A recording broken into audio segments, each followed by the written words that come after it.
Magluluto tayo ng low-carb red velvet pancake. Sa isang mixing bowl, maglagay ng coconut flour. Then, add green dahan natural almond flour. At syempre, baking powder. Next, green dahan Himalayan pink salt. Pure erythritol. Maglalagay din tayo ng green dahan cocoa powder. Huwag kalimutan ang ating binder, lupin flour. Pagkatapos, haluin ng maigi. Ang list of ingredients ay ilalagay ko sa last part ng video na ito. Ngayon, maglalagay na tayo ng mga wet ingredients. Una, ang ilalagay natin ay eggs. If you love this recipe, please like and share and follow me for more low-carb recipes and health tips. Then, green dahan coconut cider vinegar. Then, add coconut oil, vanilla extract, all-purpose cream, at haluin ng maigi.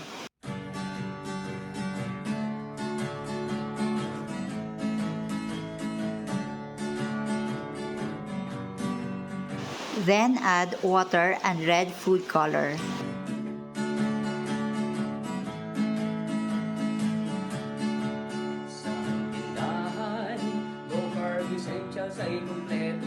Then, set aside. Ngayon, mag-melt muna tayo ng butter at may paggagamitan ako mamaya. Pagkatapos, isalin ang melted butter sa bowl.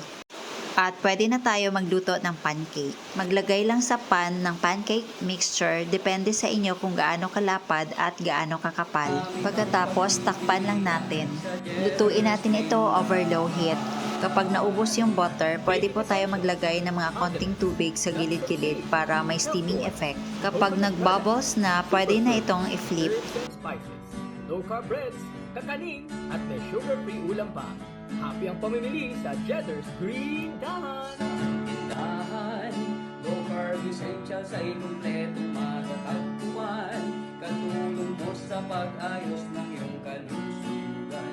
Marami kang pagpipilian sa Cheddar's Green Dahan.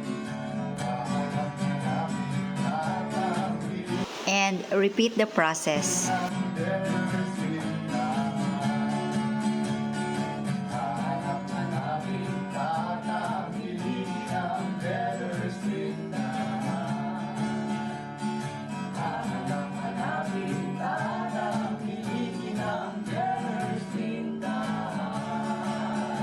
Ngayon, mag-plating na tayo.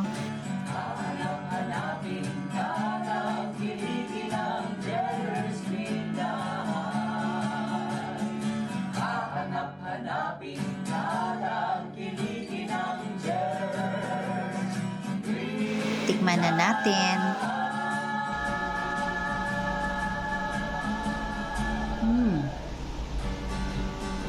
Ang sarap talaga. Sobrang lambot.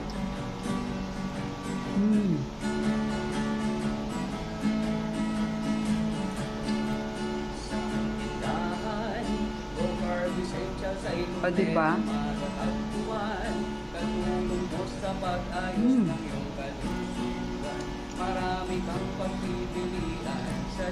Mas masarap pagka merong cream cheese.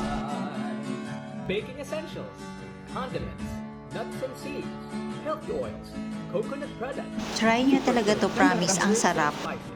Low-carb breads, kakanin, at may sugar-free ulam pa. Happy